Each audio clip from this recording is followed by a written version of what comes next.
오늘은 79년 전 1944년 8월 22일 일본군의 수송선이 미군 잠수함의 어뢰 공격으로 약 1,500명이 사망한 날입니다. 오키나와 나하시에 있는 기념관에서 위령식이 아주 작게 진행되었습니다.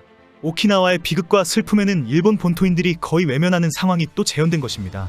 일본이 태평양 전쟁 당시 미군에게 당한 피해 중에서 가장 상징적이고 큰 규모가 바로 스시마 마루 침몰 사건입니다. 스시마 마루 침몰은 1944년 8월 민간인을 태우고 오키나와에서 규슈로 가던 배가 미군 잠수함의 어뢰 공격을 받은 사건입니다. 당시 1,500여 명의 민간인이 희생당하면서 일본에서는 미군이 저지른 잔혹한 범죄로 주장하는 대표적인 사례가 되었습니다. 특히 767명의 학생이 희생되었고 59명의 어린이가 침몰해서 겨우 구조되었습니다.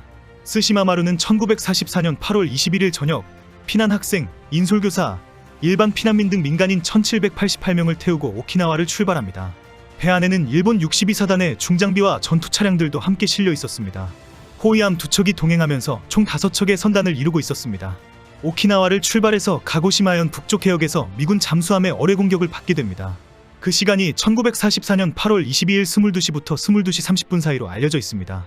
당시 스시마 마루는 나모 103선단의 호송선단 역할을 하면서 선두에서 항해를 하고 있었습니다. 양옆에는 일본군의 구축함이 호위를 하고 있었으며 구축함에는 전투장비와 일본 군인들이 탑승하고 있었습니다. 민간인을 이송하고 있다는 아무런 표시가 없었고 민간인 수송이라고 국제적으로 공표하지도 않았습니다. 당시 일본군은 징발한 여러 화물선으로 전쟁을 치르고 있었기 때문에 미군 잠수함은 당연히 전투함과 보급선으로 판단했습니다. 스시마 마루도 1941년 군부에 의해 징발되어서 남태평양 전투의 수송 보급선으로 투입된 선박입니다. 8월 21일 18시 35분 출항할 때부터 미 해군 잠수함은 이들 선단의 출항을 인지하고 19시 51분부터 추적을 시작합니다. 잠수함 보피는 당시 진주만에서 출격해서 동중국해에서 작전을 펼치고 있었습니다. 8월 19일 오키나와 본섬 북서해역에서 609선단을 발견하고 어뢰 공격으로 침몰을 시킵니다. 그리고 8월 20일경 아모해 도구로 오키나와 출발 나모 103선단의 예정 항로까지 다 파악하게 됩니다. 22일 새벽 4시 10분경 보피는 스시마 마루와 구축함 등 나모 103선단을 탐지 추적하게 됩니다. 보피는 자망 상태에서 관측을 실시한 결과 초계기 2대가 상공에서 선해 비행을 하고 구축함 2대가 호위하고 있다는 것을 확인합니다. 작전 끝에 중대 임무의 선단이라고 판단하고 야간 공격을 하기로 최종 결정합니다. 그리고 22시 9분 보피는 약 2.6km 떨어진 곳에서 어뢰 6개를 발사해서 구축함을 제외한 3척의 수송선을 공격합니다. 그러나 당시 가장 큰 규모이고 운항 속도가 느린 스시마 마루만 2발의 어뢰를 맞게 됩니다. 그리고 보피는 스시마 마루 후미에 어뢰가 명중했다. 내부에 바닷물이 유입되면서 침몰하고 있다라고 작전 성공을 결론 내립니다. 당시 스시마 마루에서는 혹시 모르니까 지그재그로 운전하자는 주장이 있었습니다.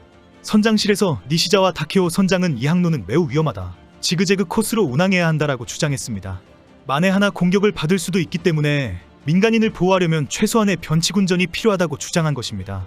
그러나 당시 수송지휘관은 항해 시간이 오래 걸릴 뿐이라는 이유로 거부합니다. 도착 지연에 대한 추궁을 두려워했기 때문에 군의 명령이라고 직선 코스를 밀어붙였습니다. 결국 운항 속도가 매우 느린 대형 수송선이 선두에 서 있고 구축함이 호위하는 것을 확인한 미군 잠수함의 쉬운 목표가 되어버립니다. 특히 대부분의 민간인들이 배 안의 갑판 밑에 있는 선창에 몰려 있어서 어뢰 한 방에도 큰 피해가 발생했습니다.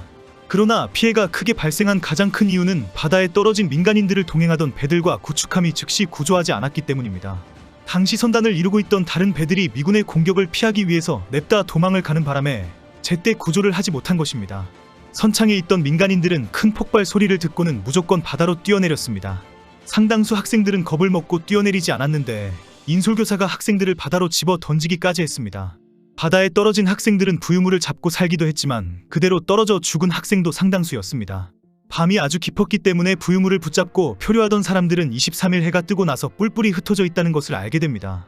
그렇게 하루가 가고 이틀이 지나가면서 부유물에서 떨어져 사라지는 사람들이 늘어나기 시작했습니다. 생존자의 증언에 의하면 당시 아쿠세키 섬이 보여서 헤엄쳐서 간 사람도 많았다고 합니다. 그러나 섬이 워낙 컸을 뿐이지 상당히 멀리 있는 거리였습니다. 결국 나중에 아쿠세키 섬에 도착한 생존자들은 헤엄쳐서 갔던 사람을 단 한 명도 없었다는 것을 알게 됩니다. 구조는 27일과 28일에 걸쳐서 일본군이 정찰기와 수색선을 보내면서 본격적으로 이루어졌습니다. 당시 최장기 표류 생존자는 10일이 지나서 발견된 경우도 있습니다. 인근 지역의 여러 섬 주민들이 소형 배를 끌고 나와서 구조한 사람들이 대부분일 정도였습니다. 결국 일본군의 어설픈 판단과 늦어버린 구조작전으로 상당히 많은 사상자가 발생하게 된 것입니다. 후일 일본군은 구조를 즉각하지 못한 것은 더 큰 피해를 막기 위해서 어쩔 수 없었다고 해명합니다. 1943년 12월 21일에 오키 903 선단이 공격을 당했을 때 구조를 하려고 모여있다가 더 큰 피해를 당했기 때문입니다. 일본은 오랫동안 스시마마루 사건을 자세히 공개하지 않았습니다. 패전을 한 상황에 민심이 동요할 수 있다는 이유로 군 기밀로 취급해왔습니다. 생존자들을 1년간 거의 자택 감금 방식으로 이 사건을 공개 시 처벌한다고 협박까지 했습니다. 생존 가족들은 전쟁이 다 끝난 후에야 위령제와 제사를 지내기 시작했습니다. 생존자들은 그 1년 동안 온갖 협박과 감시의 지옥 같은 시간을 보냈다고 털어놓기 시작했습니다. 그러나 입소문으로 알려지기 시작했고 자세한 피해 상황과 사연들이 공개되기 시작했습니다. 그 후에 소설과 애니가 만들어지고 했지만 일본 정부와 우익인사들에 의해서 대대적으로 확산되지 않았습니다. 일본군의 판단착오가 적지 않았기 때문입니다. 그런데 어느 날 갑자기 이 사건이 일본 정부에 의해 피해자 코스프레에 활용되기 시작합니다. 일본은 어린아이들이 많이 희생되었다는 점을 내세워 마치 전쟁의 억울한 피해자이고 희생자인 것처럼 홍보합니다. 그리고 1972년에는 희생된 어린이들과 인솔교사, 보호자들에게는 훈장을 수여합니다. 그 후에는 유족들에게 거액의 연금을 지급하고 영화와 드라마까지 제작하도록 허락합니다. 실제 1982년에는 스시마 마루, 안녕 오키나와라는 애니메이션이 제작되기도 했습니다. 현재 오키나와에는 스시마 마루 기념관이 있습니다. 사건 당시의 기록을 전시하고 추모들을 위해서 세워진 시설입니다. 오늘 일부 언론에서 스시마 마루가 침몰한 날이다, 끔찍한 가해자 미군의 만행을 기억하자라는 지적이 계속 나오고 있습니다. SNS에서도 화제가 되면서 억울하게 희생된 일본인들을 추모하자고 주장합니다. 일부 생존자들은 일본군의 징발선이었기 때문에 미군의 감시를 받고 있었다며 일본의 잘못을 지적하기도 합니다. 선원이었던 생존자는 출발 때부터 미군 잠수함의 공격을 우려했다고 밝혔습니다. 결국 이런 증언 때문에 일본에서 스시마 마루 사건이 더 확산되지 않는 이유입니다. 일본이 전쟁의 피해자라는 피해자 코스프레에만 사용될 뿐입니다. 일본이 이 사건을 소개하면서 정말 기분 나쁘다고 지적하는 것은 보피남이 자랑스럽게 전시되고 있다는 사실 때문입니다. 미 해군 잠수함인 보피는 현재 하와이 진주만의 아리조나 메모리 파크에 정착해서 관광객을 상대로 공개 전시를 하고 있습니다. 보피는 1943년 취역해서 2차 세계대전 당시 엄청난 전과를 올린 미 해군의 자랑이기 때문입니다. 전쟁 당시 일본의 유력 화물선과 유조선을 공격해서 모두 침몰시켰습니다. 1971년까지 미 해군 함정 리스트에 올라가 있다가 1981년에 완전 퇴역했습니다. 일본은 어린 학생들이 대거 희생당했다고 하면서 미국 정부의 유감을 듣고 싶어합니다. 지난 2014년에는 아키히토 일왕 부부가 오키나와를 방문하면서 스시마마루 기념관을 방문했습니다. 당시 일왕의 방문에 대해 일본에서는 미국이 어떤 반응을 보일 것인지 큰 뉴스가 되었지만 미국은 아무런 반응도 보이지 않았습니다. 미국은 일본의 전쟁 범죄를 의도적으로 언급하지 않을 뿐이지 범죄 국가라는 사실은 명확하게 하고 있습니다. 일본이 온갖 꼼수로 피해자 코스프레를 하더라도 원폭투하 사망자도 일본의 책임이라는 입장을 유지하고 있습니다.